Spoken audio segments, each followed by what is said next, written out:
I always seek improvement, but it's definitely getting harder the older I get.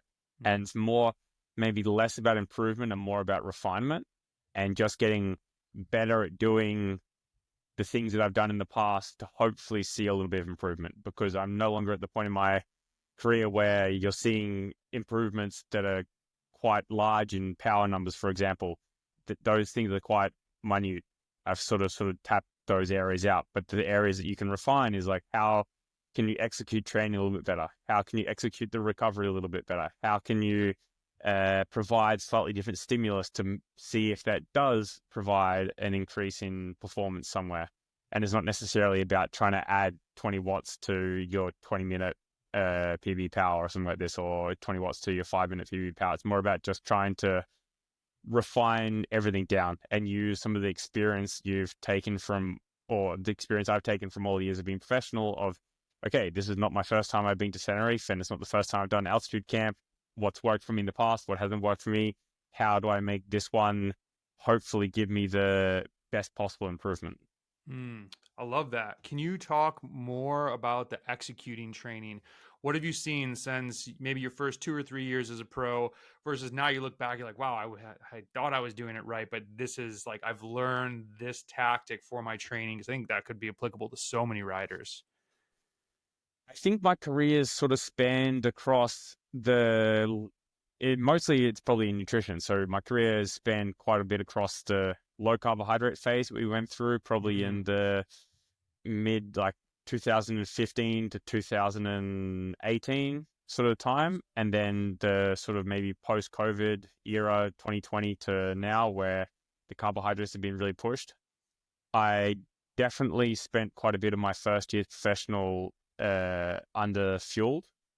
And I think that's probably a common thing that if you speak to a lot of people that were pro in that period of time, and even before that period of time, but especially in that period, there was a few nutritional studies going on, especially through the AIS, the Australian Institute of Sport. The most famous one was the Supernova study done with Louise Burke. And they were studying the low carbohydrate diet on Olympic race walkers. And they initially were seeing some good evidence behind it. And then I was riding for Greenwich at the time, which is an Australian team, and they had quite a big affiliation with the Australian Institute of Sport. And through that, we were pushed quite a bit to try and experiment with low carbohydrate diet. And now I think we realized that that's not the way forward. And I probably, sacrificed some of those first couple of years in my personal performance because I was trying to experiment with some low carbohydrate stuff. And that's the biggest change I've probably seen in my training. I would say I did an interview with Dan Lloyd in GCN a couple of days ago talking about this, exactly like training and how it's changed over my time. And I said to him, I don't think much has changed in the basic fundamentals of training. It's like that it's about doing work and then recovering from that work and then doing the right amount of intensity at the right times. But the thing that's maybe changed is now there's more specificity there, and there's more ways to quantify those efforts and make them more purposeful maybe than they were before. Whereas like an example I gave was still 10 years ago, we were still doing threshold days, but it might have just been, okay, today the threshold day, go and ride the climbs around your house at threshold. Whereas now it's like, all right, it's like do 4 by 10 minutes. And this is the watts you've done because we did the lactate testing in December training camp. So then we can prescribe it at this amount. And then we retest the lactate in 3 months' time. And then we can re-prescribe the threshold power targets in the future at a more accurate and more quantifiable way. Which do you personally like better? Go ride the climbs at threshold or Uh, do X watts for wide duration?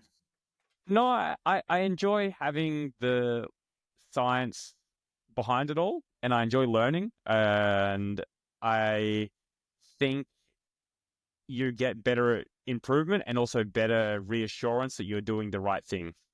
Because maybe in the past it was go and do all the climbs at threshold, but maybe you were actually doing them a little bit too hard because you wanted to feel as if it was a maximal effort. Whereas now it's like, all right, I don't need to go to the maximum every single time I'm doing intervals. And I know that I'm getting the right stimulus at this power output because of all the testing that we've done. That's awesome. When you talk about the nutrition side, just real quick, what do you do for grams of carbs on long endurance rides? You're just going out for a 5-6 hour ride versus a race day. So I think it's very different from a professional to an amateur. For example, yesterday we did 6.5 hour endurance ride, but that was still, I think I finished the day with 5,600 kilojoules. Mm-hmm. And I know from personal experience, if I was to only fuel that with, say, 60 grams of carbohydrate, because that's maybe what people were recommended for just an endurance ride, at the end of the day, I'm getting nowhere near the amount of calories to be anywhere close to a caloric balance. Mm-hmm. And then I suffer so much the next couple of days because I'm in such an energy deficit. So in the end, I end up fueling at about 100, 120 grams an hour doing a 6.5 hour ride, because just the calorie expenditure for a professional at the end of the day, I think I average 230 or 240 watts for 6.5 hours. And yeah, if I fuel at 40 to 60 grams an hour, that's a massive calorie deficit to end up being in. And then that ends up being something that I end up paying for over the next couple of days. But then, yeah, to come back to the racing now is basically, you wouldn't really fuel anywhere under 90 grams an hour. And it can go all the way up to 150. Like 2 days ago here, it roughly takes about 2 hours to ride from sea level back to the hotel that we're at. And then I did a little bit of gut training, and I did 150 grams an hour for those 2 hours. So 300 grams of carbohydrate in 2 hours. Cool. I like it. What are you eating? Do you have like standard things that you like? So for example, in the gut training thing that I was talking about just then, I think I did 2 bottles of 30 grams of carbohydrate in the bottle, Okay. plus 1 bottle with 90 grams of carbohydrate, plus 1 water, so 2 liters of fluid in 2 hours. And then I did 2 gels of 30 grams each. And then the team soigneurs, they produce these things that we call Rice Krispies, which is essentially just like rice bubbles with marshmallows. Mm. They're really good. Like Amazing.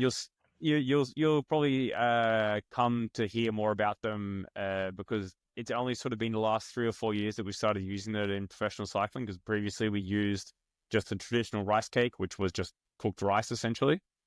But then people were doing more research onto like the resistant starch and the fiber not really being absorbed, and the rice bubbles with marshmallows. They cut them up and put some fructose in there as well. So each sort of square is about 30 grams as well. Cool. Awesome. I love it.